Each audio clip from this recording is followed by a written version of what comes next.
ল'ৰাটো বানপানী দিয়ে ল'ৰাটোৱে ইয়াৰ ওচৰে পাজৰে বহি থাকোঁতে ১:০০ বজাত খবৰটো পাই বহুত আনন্দ লাগিলে আমাৰ মাকে মই আজি ভাত খোৱাই নহ'ল।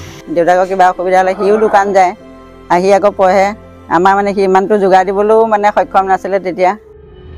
হিৰো হৈ জিলিকিল গহপুৰৰ ৰুবু বৰা। ২৩৫ গৰাকীৰ ভিতৰত চতুৰ্দশ স্থানত থাকি দিনটোৰ হিৰো এইজন। কাৰণ ৰুবুৰ জীৱন সংগ্ৰামে উৎসাহিত কৰিব আন ১০জনক।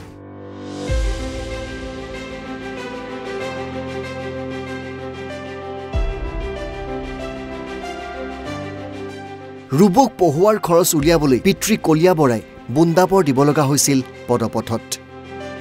এপোন তামোল ১০ গুচি পাণ বাৰীৰে কেইটামান নেমু লৈ গহপুৰৰ দীপৰা চেণ্টাৰত এনেদৰে পোৱা গৈছিল ৰুবুৰ দেউতাক কলীয়া বৰাক।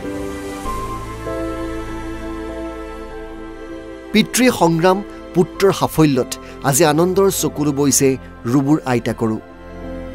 বহুত ধুনীয়া পাইছে সিহঁতে যে ইমান কষ্ট পাই মাক বাপেকে পঢ়ুৱাই যায় এখন হেৰি কৰিলে সহায় কৰিলে বহুত ভাল পাইছে। পিতৃৰ দৰে ঘৰখনৰ ২ পুত্ৰক পঢ়ুৱাবলৈ তাঁতৰ পাতত বহি আনৰ বাবে কাপোৰ বৈছিল চিনু বৰাই। মাজে মাজে হাজিৰাও কৰিছিল ৰুবুৰ মাকে।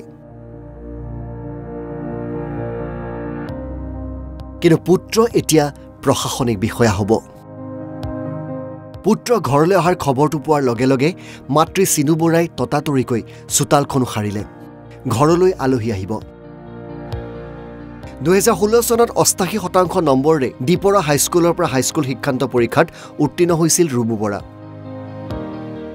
লখিমপুৰৰ ব্ৰহ্মপুত্ৰ ভেলী একাডেমীৰ পৰা বিজ্ঞান শাখাত ৯৩.৬% নম্বৰেৰে ২০১৮ চনত উত্তীৰ্ণ হৈছিল উচ্চতৰ মাধ্যমিকৰ চূড়ান্ত পৰীক্ষাত। কটন কলেজত ৰসায়ন বিজ্ঞানক মুখ্য বিষয় হিচাপে লৈ স্নাতক পঢ়ি থাকোঁতেই টিউচনৰে স্বাৱলম্বী হৈছিল ৰুবু। আৰু আজি এই সফলতা আহিল ৰুবুলৈ। দেউতাকৰ কিবা অসুবিধা হ'লে সিও দোকান যায় আহি আকৌ পঢ়ে। সেইমতে কল্যাণপুৰত পঢ়িলে, তাৰপিছত দীপৰা স্কুলত পঢ়িলে। দীপৰা স্কুলৰ ছাৰসকলেও হৰলিক্স মানে কিতাপ বহি কলমৰ পৰা ধৰি সম্পূৰ্ণ যোগাৰ দিছিলে। আমাৰ মানে সি ইমানটো যোগাৰ দিবলৈও মানে সক্ষম নাছিলে তেতিয়া। ভবা নাছিলোঁ। এতিয়া ঈশ্বৰে দিছে ৰাইজৰ আশীৰ্বাদ। ৰাইজৰ আশীৰ্বাদ নহ'লেতো একো কাম নিশিজে। সি মোক কালি কৈছিলে মা শুকুৰবাৰে ৰিজাল্ট দিব বুলি। তাৰপৰা কালিতো ৰাতিটো মোৰ টোপনি অহা নাই, মানে নানা ৰকমৰ চিন্তা আহি আছিল আৰু কি হ'ব কি নাই।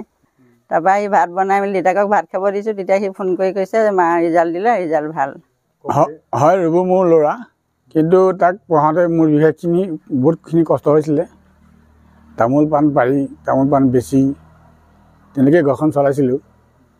তাৰপৰা কেতিয়াবা মই যাব নোৱাৰিলে তাকো পঠিয়াওঁ।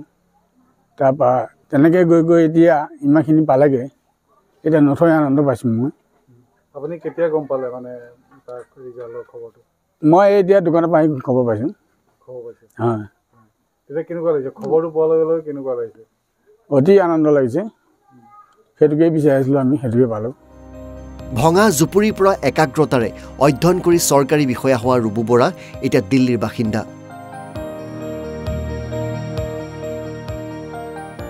পিতৃ মাতৃক খবৰ দিলে শুকুৰবাৰে সন্ধিয়া দিল্লীৰ পৰা উভতি আহিব নিজৰ ঘৰখনলৈ। NB নিউজৰ ফালৰ পৰাও ৰুবুৰ সংগ্ৰাম আৰু সাফল্যলৈ থাকিল অমল শুভেচ্ছা। ৰুবু হৈ পৰক সকলোৰে বাবে সফলতাৰ উদাহৰণ।